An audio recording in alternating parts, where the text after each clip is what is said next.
welcome to another episode of Conversation with a Chef. I'm Jo Ritty, and I love sharing with you the conversations I get to have with talented and passionate chefs. It's the backstory, if you will, to the food they're putting up. I begin today by acknowledging the Wurundjeri people of the Kulin Nation, traditional custodians of the land where this conversation takes place, and I pay my respects to their elders past, present and emerging.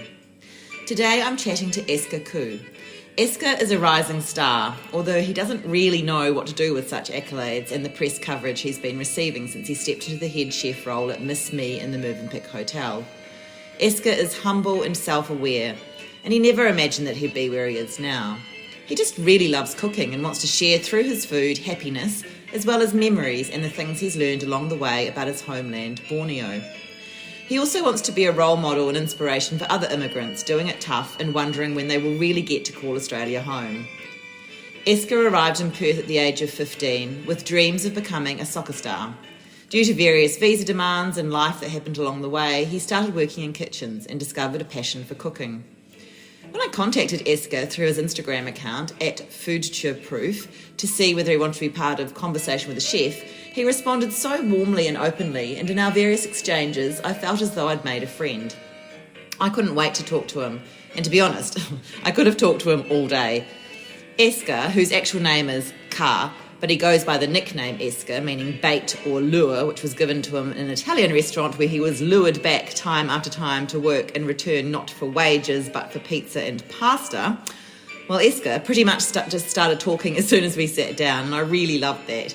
We talked about his own journey to where he is now, toxicity in the kitchen, the future of food, and his desire for change in the industry.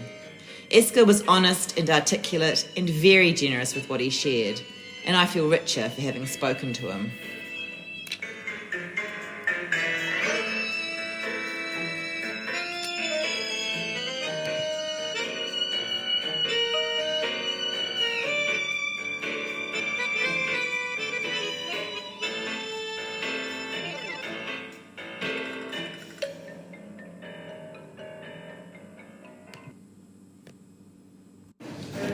Bonjour. Bonjour. Comment ça va? How are you? Très bien. Nice to meet you. Nice to meet you. Where do you want to sit? Do you want to sit over there? Maybe around there, if that's okay. Yeah. Good. Awesome. Thanks So for I've been coming. listening to podcasts about you. I've been listening to yours too, which is quite retro. I think the music and stuff. Yeah. Yeah. Yeah, it is quite retro. It's very low-fi. Yeah. No, it's really nice. I'm more about the content than about the technology. Yeah. Oh, you're Technological such a aspects. busy woman. So yeah. You're everywhere. I feel like I'm speaking to someone really famous because now I listen to Danny Valent and then I know. Kylie's travelling senior at the Sen. Yeah, that was she's really nice. Yeah, I don't know, Joe. Like it's just in May, it was like not the situation. No, I know. In May, I was just a chef, like cooking, and I was going to join like society, and I had like wine bars to choose from, but it was COVID times. Like when I was at Long Grain, I already had the idea of going to Peru or Brazil or something like that, because like I come from an island, which I didn't really realize how beautiful it was until I became a chef. And I was like, because there's like all these like famous chefs, obviously like Alex Atala and like Rahio Martinez and all the other hosts of Mexican, Peruvian chefs, they also have like this Amazon, this rainforest, this island, and like I guess they were like shining the food on the map, or the map on the food together. So I was really intrigued. So that's why I wanted to go and see how they think and why they do things, because like the place I'm coming from, Borneo, like there's so much tribes and like so much flora and fauna, and like I've always been fascinated whenever I see like David Attenborough like talk about Borneo. Yeah, you know, exactly.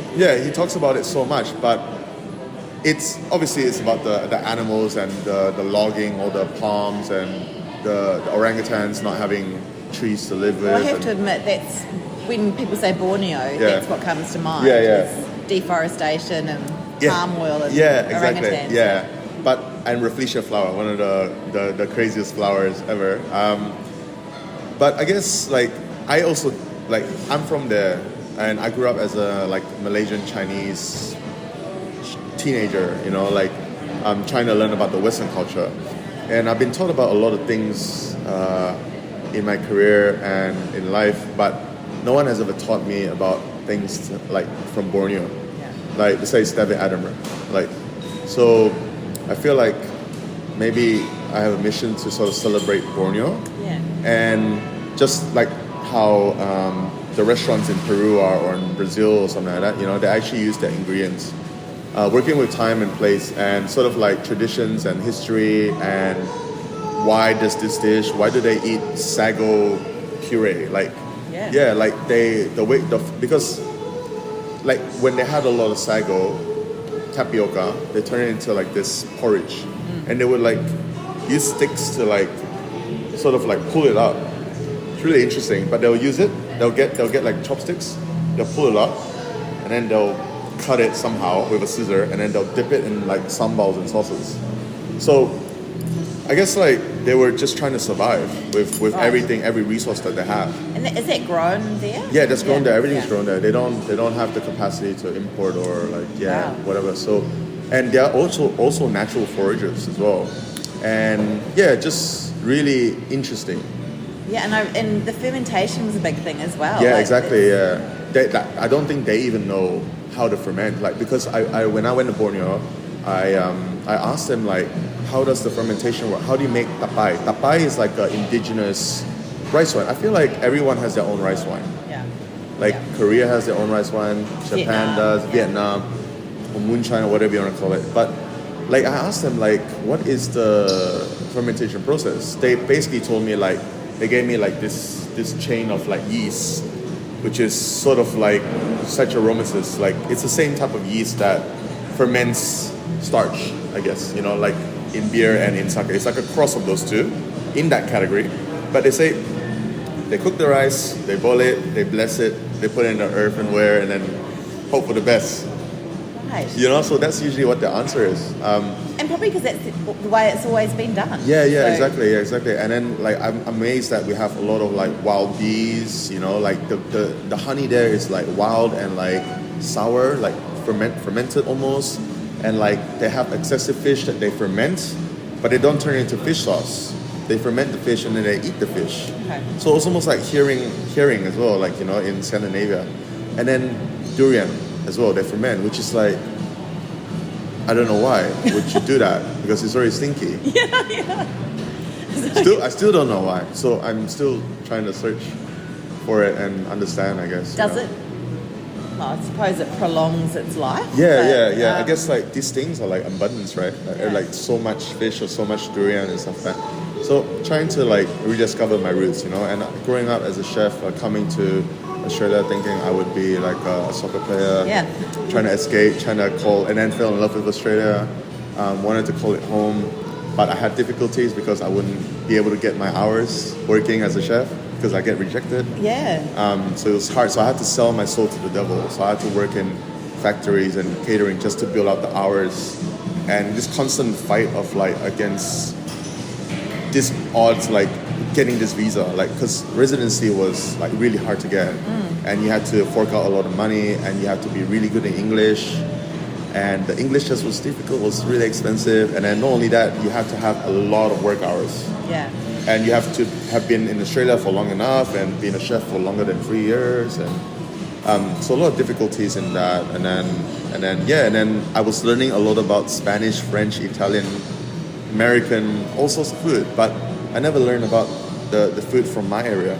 No. So yeah. So in the food that your mother cooks, is that food from it's your very area? mixed. No, even her food is very like, you know, it's almost like you've been in Australia for a long time, but you don't really cook with indigenous food.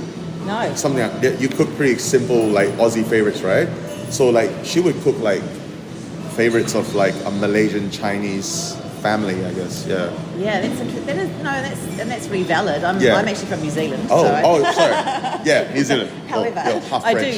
do, and half French. Yeah, I'm half not French. really, Pavlova, which I one? pretend I'm half French. Yeah, you're like Pavlova. Here or there? Australia or New Zealand? in the middle. Yeah, I have lived here for 10 years. Though. Yeah, so half. Yeah. So you've lived here for longer than me, though.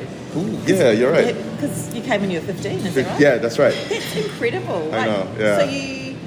So I was looking at your Instagram, and you're up the top of it in your profile. You've got perseverance, resilience, belief, courage, and kindness. Yeah. And as I listened to your chat with Kylie, the travelling senorita, that was very in depth. And I was listening to all of your stories, and I thought, yep, that's absolutely all those words. Yeah. That's your life. Yeah, that's pretty much it. I try to look for like the words that sort of match what I have done in the past, summary basically, and like that was the max I could think about. You know, I'm sure there's a lot of like happiness and stuff like that, but I think these are like the key things that really factor in. Like I really factor in, and that I feel like it's very significant. Yeah, so.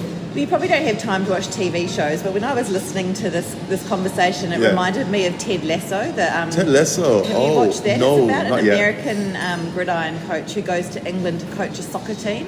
So there's heaps of soccer in it. Yeah. But he puts a big sign up above in the changing room saying belief. Oh, wow. And it's very much a show about kindness and he's a lovely character. Yeah. And, they're all kind of thinking this American won't be able to. But when you were talking about all of the things that you've had to go through, I was thinking, well, yes, that, belief is such an important thing to have in your on your origins and yourself and the people around you.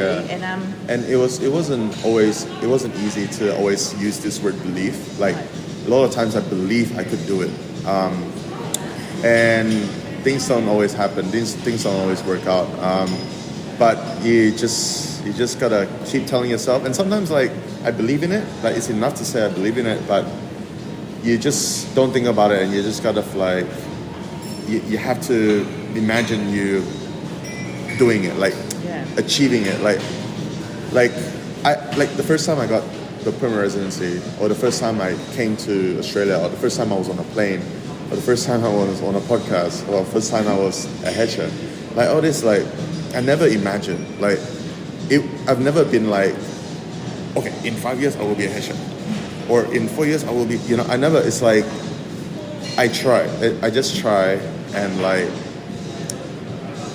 I hope it happens, but if it doesn't, but I don't think about, like, it doesn't happen, like, I try to always imagine that it can happen. I don't know when, I don't know how, I don't know. I hope so. Yeah. But I imagine a lot of things. So, but this, whatever happened just recently, like I've never imagined that, to be honest with you. Like, I didn't think that would happen. It's something I never had actually imagined. Like, it's really hard to process. I just don't understand. Well, I know you have suddenly shot to the spotlight, and that is hard to process. Yeah, because like, I just don't understand. I don't know why. Like. So you were at dinner with Heston and Noma. Yes. And you had a head chef role before? No. So what actually, this role, I'm going to be honest with you, I didn't apply for a head chef role. I actually didn't. I applied for a sous chef role. Yeah. Because I believe in building the blocks. Yeah. So I've actually never been a sous chef. No. Nor have I ever been a head chef. Nor have I ever been an executive chef. But what I do know is I like cooking. Yes. And I guess like when I applied to this job, it was an opportunity to cook Asian food. Yeah. That's why I applied for it. And the exec chef, his name is Darren. So he usually is hotel background. So he said to me like, Esca, we're going to be cooking Asian food, and we're going to be cooking a host of food from around Asia. And that was actually my vision one day, to cook and celebrate Asian food. Because I did a trip in 2019 where I went around Asia. I spent all my savings on that trip to research. I went on to a trip with the Sea Gypsies, Yangon, Philippines. Even like in Philippines, like the scariest parts of Philippines, like where people get shot. Like, but I was just looking for lechon. Like David Attenborough yourself. Yeah. I was just looking for like suckling pig. Yeah. But I didn't know it was like one of the most dangerous area. Wow. There's a couple of places I didn't visit, such as China and India, but I just ran out of money. But usually this is what I do. I usually like save up a lot of money for the purpose of learning or understanding or experiencing. Usually this free, I do. For example, like my exchanges of like stagiaires, like stints at restaurants. A lot of people might say, oh, you're just trying to chase the name and stuff like that. Yeah, look, working at a place like that, it is a pretty big name, but I guess like I have a sacrifice too. I'm sacrificing my own like hard work earned money to like learn. Like I just want to understand like why they're like one of the best, or why they do what they do, and what kind of food they're creating, you know, because like to be a great chef, you can't just work at fine dining restaurants. You got to work at a lot of like crappy or very difficult to operate restaurants too, right? So I've sort of worked at a host of these places, and burgers, burgers, burgers, American, Italian where you weren't paid, you were paid in food, pizza, catering, breakfast, pub, cafe, a wine bar, restaurants, casual, fine, pop-ups in trams with Chef Peter Gunn from IDES. Yeah, I love that. And yeah, it's been a journey, but yeah, like I just want to learn and have delicious food, and that's is that what you said in your interview to be sous chef, and they just said, okay, I just make you head chef? Yeah, no, because that's the thing. When the chef was like, I want you to own the menu, I said, so you want me to create the menu? And I was like, all right, I'll try. And then I basically just cooked with a lot of memories, and because we don't really have much staff in the kitchen, so I had to think quick and think efficient, right? So basically I just made food that was something that I'm familiar with, and something that I can remember, memorable experiences like travel or childhood or working in restaurants, right? And I guess everyone just tasted the food and they were like, yeah, this is pretty good. Yeah. And from then on, I guess like they were like, yeah, it's your food, so I guess we'll call you the head chef. And I was like, okay, sure, I'm the head chef. All right. Yeah, there's more to being a head chef, and certainly in a hotel, than just being able to cook the really good food. Yeah. You've got the money side of things. Yeah, you've got the labor. Leadership. Leadership, yeah. I mean, how have you found those aspects? Or perhaps in a hotel environment it's more supportive? Yeah. I guess, they do have a lot more people with a lot more knowledge and skill here. And, you know, I'm all about learning, absorbing. Like, ever since I was a 15-year-old, I still learn, and every day I will learn until the end of my life. And I'm taking it all in. It's quite overwhelming, but I'm very grateful that I've done what I've done. I've met the people that I've met. And I guess in the kitchen side of things, which is what I normally just do, the staff, like, I treat them like my children or my brothers and sisters. Like, I treat them how I would like to see the next generation chefs come up, which is least toxic, less toxic, and more fun, more happy. Yeah. Sometimes, because I've been trained in kitchens that are toxic, it is really hard to sort of get away with sort of slight temper tantrums, which I'm trying to avoid, and I don't want in the kitchen. So I guess I do sort of the Heston way, which is give valid reason, and to understand what happened and why it happened, analyzing it, and so that we can prevent things from happening, and just have a better understanding between each other and what we're trying to do and what we're trying to deliver. In the end, like, with all these things happening, like, the most important thing is just that the staff are happy, the guests are happy, and it's a circle of life. Everyone's happy, and trying to teach them in a way that is fine dining without the fine dining, you know. Make things that make sense. Like, I can be wrong too, and I tell them, guys, if I don't make sense, please tell me, because we just want to make this work, and we just want to have a good time working together. Well, I mean, kitchens are such pressured places, and you've got deadline. The deadline is getting things out onto the table, and all these things are happening at the same Yeah. time. It's hot. It's probably fairly cramped. Yeah. You've got, and then you're trying to convey your vision and get that, everyone doing the same thing. Yeah. I think it's, and then it's your name that's on the menu, so it's, Which it's doesn't very have stressful. to be. It is, yeah. And sometimes with COVID now, you get a lot of guests that can be unforgiving. Unforgiving. Yeah, and it can be tough. Times are tough. You have demands from the guests, demands from the head of departments, demands from all sorts of foodies, and yourself too, myself. And I'm quite difficult with myself too. Every time that I taste something, whenever I taste something, it's never good enough. Yeah. It's always sort of the DNA structure of like a fine dining chef. How do you manage that? It's hard, but I guess I go into the components, the key factors, which is as long as it's tasty and as long as it's generous, and those two are the most important thing. And that's all there is. As long as we're learning about the cuisine and growing and having fun, I guess that's all it can be, and I'm happy with that. I'm content with that. But me as a chef, working with all these fine dining restaurants, I've learned to never set on just what is there. It's always going to be evolving, just like how food should be. To be honest with you, Asian food should be reimagined and brought forward towards the future. And it all starts with a lot of the chefs here. Being influenced here. We have so much beautiful produce and meats and ingredients with the nature and from the supplier. We should really move forward in this region, in this world.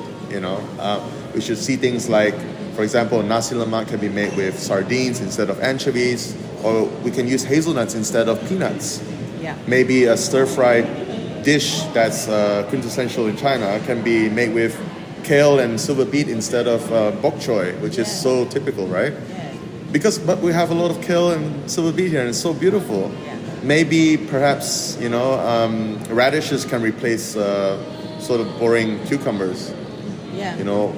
I guess just using what we have is probably a good way to say it, rather than sticking with what has always been like that. Yeah, and I guess that Indigenous people would do that in Borneo as much as they did here in Australia. They didn't ever deplete the stock. No. Thank you. They used what was there in that season, but they never absolutely depleted it. And then they seasonally they would move around. Exactly. Different things. Yeah. So Exactly. I think that it has to be the future. That of has food. to be the future. Yeah. You can't look at a dish and say that's the end of it. Yes, the flavor should be finalized and it should be always nostalgic and for example, maybe a lechon can be served with a different type of vinegar that we have here. It doesn't always have to be coconut vinegar. Yeah. Yes, there's a lot of coconuts in Asia, but here no. Here we have a lot of other ingredients. Maybe we can turn that into vinegar, So it's all about educating each other and learning and growing and just looking at the possibilities of everything. And that's how we grow and step forward to the future. And I think that's interesting because as you were talking, I was thinking, for a while, fusion has been not a, what do you want to call it? A bad word. People will be anti-fusion. Yeah. But maybe we shouldn't be looking at it as fusion as such and cultural appropriation, all that kind of stuff. But we should be thinking about the future. Yeah, just the future of the food. Yeah. Future of the food rather than what. Yeah. There's a lot of talk about sustainability and non-wastage. Yes, that's always going to be there, or eating more vegetables. But we should also grow the cuisine, because that's our job, being in the present moment. We have a part to play for the future. So you have your memories and the things you've learned about Borneo, but where else? And obviously your training, French and classical training. Yeah. But where else do you get your ideas? Are you thinking about food all the time? Yeah, all the time.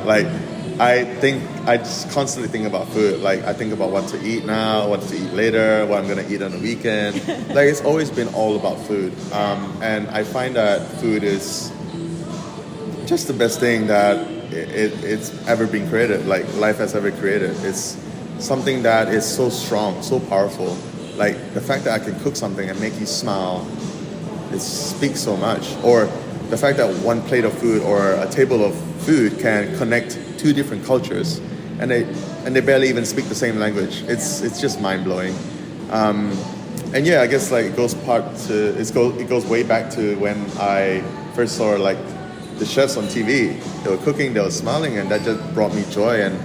And I love food too, and we connected from there, from the TV screen to me in Borneo, and they probably filmed it like in UK or somewhere, but it made me want it to come here. Yeah.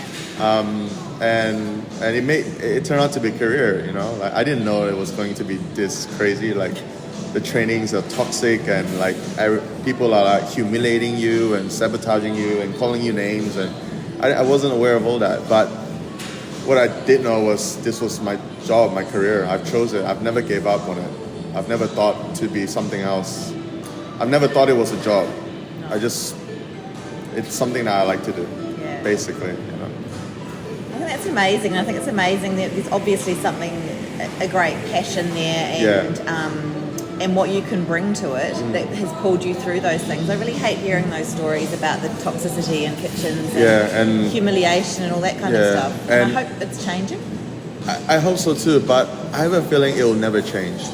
Right. Why is that? Because there'll always be chefs coming from there, and if they don't change, it will never change. Yeah. But also, it really depends on us, really. Like, with the new generation chefs that come in, we really have to guide them. We really have to treat them differently and just treat them with respect and care and professionalism. And hopefully that influences the whole community, and we never see toxicity. But because of fine dining restaurants and high-end prices and exquisite details and perfection, it will never end. There will always be a demand for high quality standards, and because of this, because of the heat of everything, you'll never see toxicity out of the kitchen, unfortunately. But if you cook relaxed, casual, easygoing food that doesn't call for perfection, 2 centimeter sticks of cucumbers or perfect disc measured in all types of ways and form, then you'd probably see less of that. Yeah. And that's why in the kitchen I don't hire chefs from highly experienced backgrounds, because I just know that they're going to bring a touch of ego and toxicity, which is not good. But then again, you know, they need to ask themselves too, like, why are they like that? Because I asked myself the question, after working at all this like really, really toxic kitchens, that's the only way to put it. I did slap myself in the face. I asked myself, like, why am I talking to people like that? Why am I yelling like that? Or why did they yell at me like that? And I said to myself, like, I wasn't like that before. I was a cheerful chap that loves working in a team in a form of football. Like, you know, and football is all about team, because you can't achieve the goal without one another. And that was the truth. Like, I wasn't like that. I was influenced like that. So I just told myself, just don't be like that. Just be a normal guy cooking food, and if something's wrong, then let's just talk about it like normal people, like conversation, and just understand why it's wrong and what can we do to make it better, and then move on with it, you know. With a lot of love, obviously, you know, like it's nothing ever personal. But yeah, like kitchens that say they don't have toxicity, it's impossible. They're lying, unfortunately. That's the truth. Let's lift this a bit. Tell me about some of the dishes on the menu now. The dishes on the menu were at the last week of the OG menu, the original menu. So, wow, okay. Yeah, so basically it's a mix of like memories and things I've seen, or flavors that I really enjoy eating. From my parents, my family, to other people's family, to shows on TV, to experiencing myself itself with myself at that moment. Things like tasty peanuts when I first had it in Cambodia, in the streets, in the alleyway. I didn't know what they were doing. They were just tossing peanuts with a beautiful seasoning. I ate it. I fell in love with it. I kept eating it, and that's one of the starting snacks that you'll get. Basically, I just called it tasty peanuts. To dishes like Hinava Borneo, which is something that I don't think anybody has ever seen, but it's very familiar. It's like ceviche, it's like kinilaw, but it all happened because of an abundance of things, right? Abundance of lime, torched ginger, chili, and fish. That is on the menu, and just working that with the season, nature, and whatever is beautiful right now in Victoria. And I guess a lot of places in the world, I think they're blinded by what's always been classic. Yeah. I think they should open their eyes and mind to what's actually beautiful out there. For example, like, the other day, like in springtime, I was walking around Mary Creek during springtime, and there was so much white garlic flowers. Yeah. And I know that it is what it is, but there was people that asking me, "What are you doing?" I said, "It's like garlic flowers." So instead of buying garlic, you can actually just have garlic flowers to replace the garlic. If you can't access garlic, which I'm sure you can, but it's a added flavor, added component that nature is offering you. Yeah.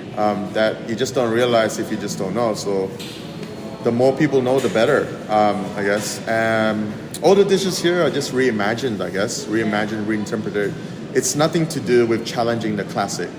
I guess it's just trying to show you a different perspective. And an open-mindedness towards the quintessential dishes and staples. Yeah. Is it hard to move on to a new menu? It is hard. Yeah. It is hard. But I know that I will always bring it back. Yeah. Like, this will always be in my repertoire, because every dish I try to create it with a purpose. Like, it has to really merge in and connect with me inside. I need to have emotional feelings with the dish. I don't just want to create dishes that are here to either make money, or I have to just create it. I have to just make a dish up. I'm not that kind of person. I have a emotional feeling towards the dish whenever I create it. So, that's what I'm saying. Like, cooking, because the reason why I love this cooking world, this cooking thing, is because of that. It's not because, eating too. Eating is a big part of it. I really enjoy eating, but there's another sense to it, another level of touch and spiritually, a form of spiritually factor to it. Spirit? Yeah, something like that. Yeah. Some way or form like that. So that's why I do this.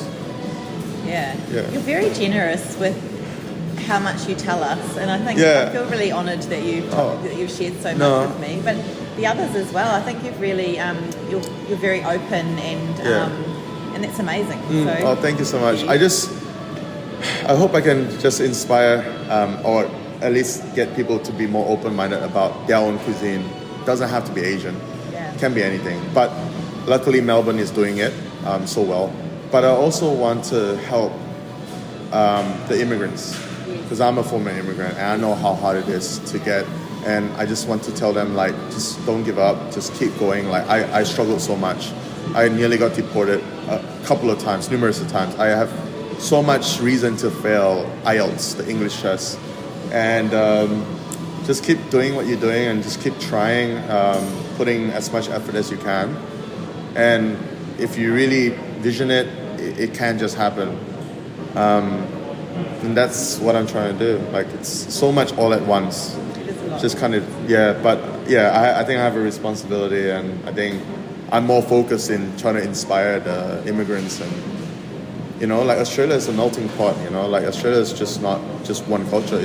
It's crazy that you can be in Australia and you have, like, all 196 nationalities or countries. Oh, not nationalities, countries. Like, people from there coming here. Yeah. And it's just insane to have that in a city or a state in Australia, so it's quite amazing to be able to call Australia home, to be able to do what I'm doing, to be able to meet the people that I'm meeting right now, to be able to actually cook my own food. Like I've learned all these techniques and skills of how to paint other people's picture, and now I guess I have the paintbrush now, and I'm painting a big picture, and hopefully it can inspire other people that want to be chefs, people that are struggling being chefs in their career, in their life with Australian citizenship or permanent residency or visa, and showing them that, hey, you know, like if you keep going at it, like you can get somewhere with this picture. Yeah. You know, don't leave the industry. Stay in the industry, please. I love that, but be gentle on yourself. It can't all fall on your shoulders. Yeah, but yeah. I think you are a really amazing role model to others. Thanks, So, yeah. But you know, make sure you use your own support. Yeah, I know, team, right? Because it's a lot. Yeah, so it's been crazy. I just don't know what to say. Like, I never wanted to be a head chef. Like, I just wanted to cook food, to be honest with you. Like, and if this is my last, you know, like being a head chef, like I'll give it a go. Yeah. I'll give it a go. I'll try, and if it doesn't work out, it's okay. Like I won't force it. If I'm not meant to be a head chef, it's okay. Absolutely. Like there are many chapters in our book. Yeah. I don't need to be a head chef to be happy. What I know is I want to cook good food, and I want to make people smile through food, and whatever it is, that's my goal. Cooking food and making people happy, because that's the reason why I did it at the first. Getting influenced by all these awards and these stars or these top restaurants and all these names, like they're just, I guess, distractions. They're not the real reason why everyone did this. Everyone that's in the food game is because they know how powerful food can be. It's not because you can make gels or make aerated chocolate foams, or I mean, it's really fun, but the whole reason why we do it is because like it's just the beautiful world that it is, and similar to the beautiful game of soccer. And that's why I fell in love with it. It's because it's actually so beautiful, this food, you know? Like we can eat and talk and build relationship, build friendships from it, you know, so. Absolutely. Yeah. Thank you. Thanks, Joe.